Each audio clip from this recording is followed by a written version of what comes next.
Hello everyone, welcome to the Code Cloud. My name is Ravi. This is the second lecture of our Terraform on Google Cloud Platform series. Today we'll talk about infrastructure as a code.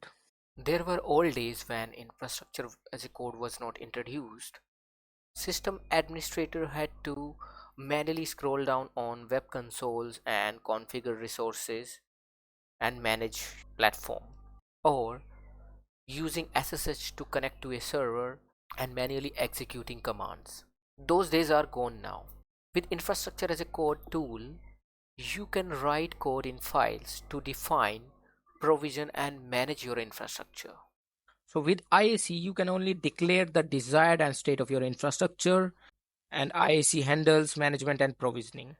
Now let's discuss the benefits of IaC. First, it is declarative.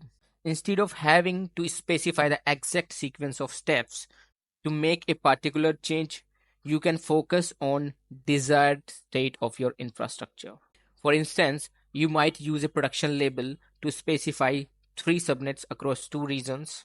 Terraform will update the live state to match the desired state by adding a label to the existing subnet, and if there are no other subnets available, then it will try to create 2 new subnets in additional regions. Infrastructure as a code tools manage the implementation details so you can focus on changes made to your desired state. This declarative approach allows anyone to read the state of the infrastructure.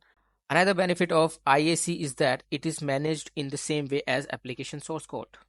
Typically, if you make changes directly in the Google Cloud Console that cause an outage, you have to manually identify the breaking changes, and it is really hard to find that breaking change. But with IaC, you can see a full history of versions and infrastructure changes. If something breaks, you can roll back to the previous state. The entire history of your infrastructure is captured in commit logs. Version control enables developers to collaborate on changes. For example, a developer needs open a port on firewall to support their application. They can simply submit a pull request to open the port instead of waiting in a queue for an administrator to manually open it. Changes can be discussed, reviewed, and audited. IaC also features an auditable history of your infrastructure. Basically, infrastructure doesn't contain commits. You might see changes in audit logs, but it is often difficult to understand why those changes were made. With IaC, you can include explanation via comments. For example, you might comment that a specific subnet allocation is required for certain application. So you can make a comment while adding that particular subnet or opening a particular port. You can add a comment like this port or this subnet was created for this application. This auditable history gives a clear view. Portability is another benefit of infrastructure as a code.